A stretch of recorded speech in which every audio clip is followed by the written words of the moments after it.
Hey, It was. the Voodoo Lounge Tour may be brought to you by Budweiser, but the beer of record here is Guinness. Yeah.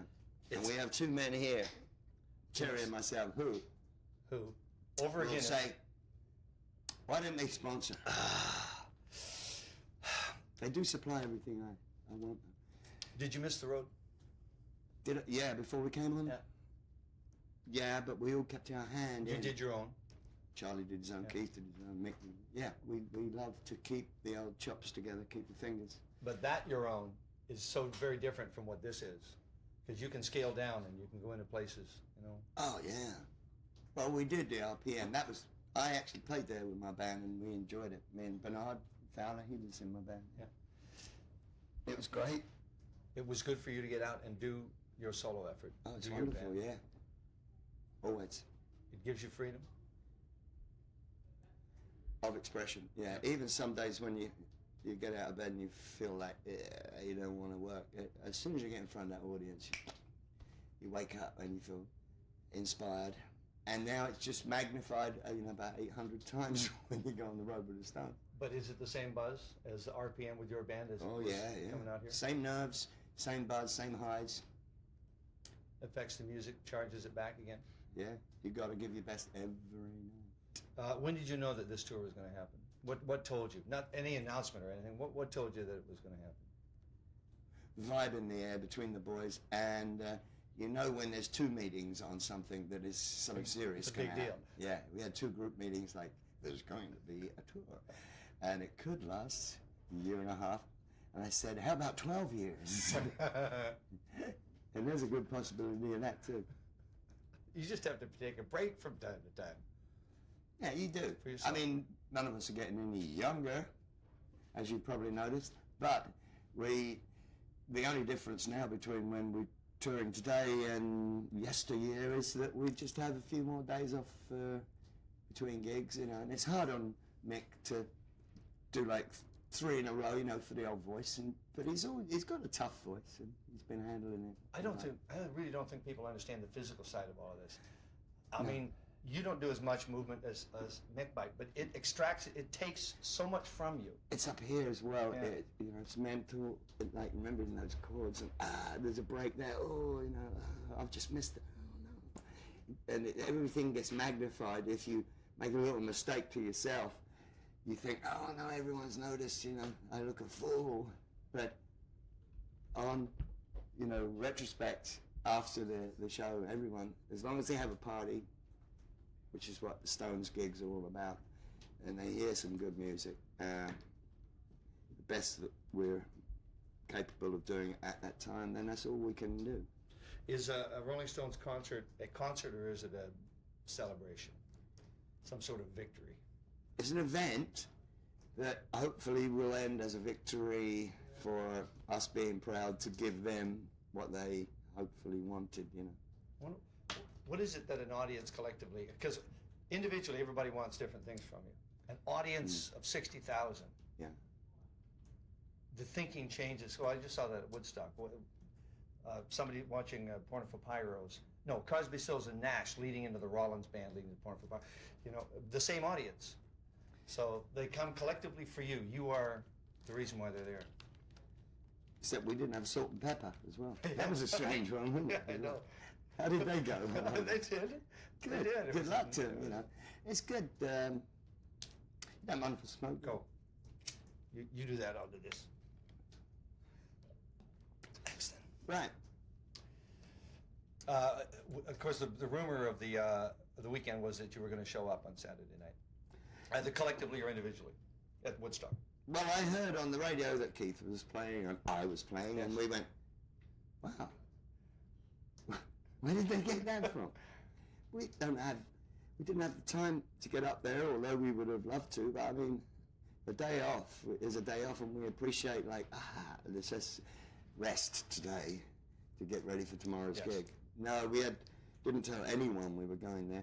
I did put a painting forward of a Hendrix to remind me of the first Woodstock, and my brother-in-law airbrushed a copy of my original Hendrix that I did, and he blew it up massive, and apparently it looked all right. I asked this of everybody else. I got to ask you the same question. What were your memories of Woodstock? What are they? The original '69. Oh, I can tell you exactly my memories. The Jeff Beck group broke up 2 weeks before, and we were meant to do it, the original one. But as far as the Stones go, as Mick will tell you, we didn't do the first one, and we're not going to do the second one. But wishful thinking, had it all come to fruition, would you have felt comfortable out on that stage? Well, Your supposition. Well, you said the stage was good and everything was presented well. Yeah, sure, I'd love to have done it, but it just collided with our schedule, which needed all of our concentration, and Woodstock wasn't part of it. You know, we knew that that was taken care of. They were going to have a ball, and we were having a ball at Giant Stadium. What does it feel like to mess with the camera? What does it feel like in your ears? The spread of the band from your position. Only you can tell us this. We can't get there. Well, like you, only you can tell me what it sounds like out there. The spread of the band on stage is pretty damn good, because we have a guy called Wevens. He's on stage in the pit there, and he's kind of balancing our monitors. And if I look at him in a panic and go, that means I need more snare. But, you know, this last-minute adjustments you make by signals. But overall, I get a fairly decent picture of what the rest of the band is putting out, so I can blend in and do my bit. I know you have to listen to everything, but is Charlie your basis? The engine room. Yeah. The driver, as long as he's comfortable, you know, then we're comfortable.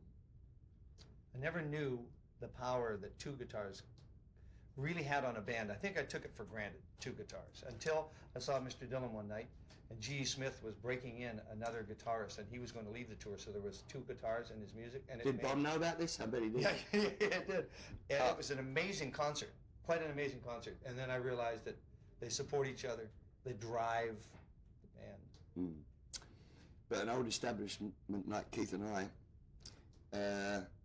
I always, when I'm playing with Keith, I bear in mind my forebears, you know, Mick Taylor and Brian Jones, and I always try and include on some of the older songs things that they did that were important to the sounding of that song, and the push and pull, you know.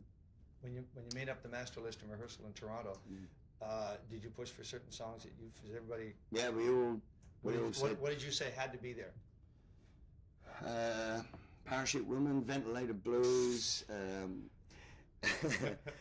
Stray Cat Blues, Monkey Man, which we're doing, No Expectations, which we will do down the line. I'm a big fan of that era, The Beggar's Banquet and Let It Bleed time. You know, the albums that I have been involved with, I kind of take them as they come. You know, we're going to do that? Okay, we'll do that. Yeah. Nice. And Voodoo Lounge slips into that nicely. You know, it's not that far removed from... It's not. There's reminiscences there of bygone great riffs. There's an album out there now, I'm sure you've seen it and heard about it. It's the rhythm and blues soul songs that the Stones covered early on. It's the original artist. Yes, I have that. Yeah, yes. They got a Beatles one like that too. Hey. And an Elvis one. Yeah, they're great. What was the first date like in Washington? What did it feel like going out on stage that first time? Surprisingly comfortable. We were, not to use the word nervous, but apprehensive of like, okay, good luck everybody, you know, and we're like that every night when we go on stage, because it's something that, you know, it's a risk, and we love going in the deep end and like, okay, let's go. And you were your toughest critics. You have to please you first. Yeah. The band has to please. They know when they're on. Oh, yes. Well, more like we know when we're off, which we correct immediately if we possibly can. How's the correction done? A look here and a, you know, laugh here. Luckily, it's like, luckily if somebody makes a glaring mistake, everyone goes, it was him. And then you feel this big, and you think, I've got to get over it and feel this big. So, but everybody has to be prepared to take those kind of shots, right? Everybody. I mean, if you don't end a number, when everyone stops, boom, and you're still carrying on playing, you feel a little silly. But then again, you look to the audience and they're partying, you think, well, let's think about the structure of the next song so I don't get this one wrong. But we've been surprisingly fluent since we started in Washington, and the numbers have gone like a dream. Sometimes the tempos vary, that gets to us a bit. But if the main thing is, if a song holds its kind of original feel and it feels good on stage, that's all we can hope for. I've had this little gremlin in my guitar amp recently that's cut out at the beginning of 3 solos, 3 important solos, you know, like Miss You for me or something, you know. Nothing happens, you know, so you have to kind of get over it. And the rest of the band don't understand that my radio mic, you know, may have cut out. And they're going, what's Woody doing? And I have to sort of get over it and say, look, no signal. Ah, it's come back. It's gone off again, you know. But hopefully this gremlin will leave me soon. It's only happened on 2 gigs. Considering the road that you have traveled, and you have been one lucky bloke, you've been in the middle of some amazing music. This whole thing just culminates beautifully with the Stones, the gig, the history, all that stuff. It's a wonderful institution that keeps rolling. That's what I like about it. You know, you could tell if someone in the band didn't really want to do it anymore. That would be horrible. Terrible. It would be terrible. Yeah, and luckily, you know, everyone is still driven with the same drive that was there since they started. I think, even though I wasn't there at the beginning. I mean, they just love to play. Now you're going back into to Toronto this weekend. Tonight. You know, you're flying in because we have to take baggage. What do you mean, baggage? Don't mention that. I've just lost my 2 kids' passports. Oh, man. Well, mislaid them there in the baggage somewhere. Well, I've lost mine as well, so we're all together. We're not getting into the country. My wife at the moment is going through the baggage truck trying to find them. It's a nightmare. Just a little thing like, I have a bag where the passports are always kept. And it's like, this doesn't happen. It's your worst nightmare. 2 of them aren't there. Where are they? Oh. So I'm in a bit of a cold sweat about that. Me too, because I can't find mine. You coming to Vancouver sometime? If I found my passport, yeah. Yeah, we are coming. Looking forward to it. All right. Thanks for the time and the music. Nice to see you, Terry. And the Guinness. Yeah, yours is coming shortly. It's there. Oh, it is there. Okay. Thanks, mate. Well, nice to talk to you.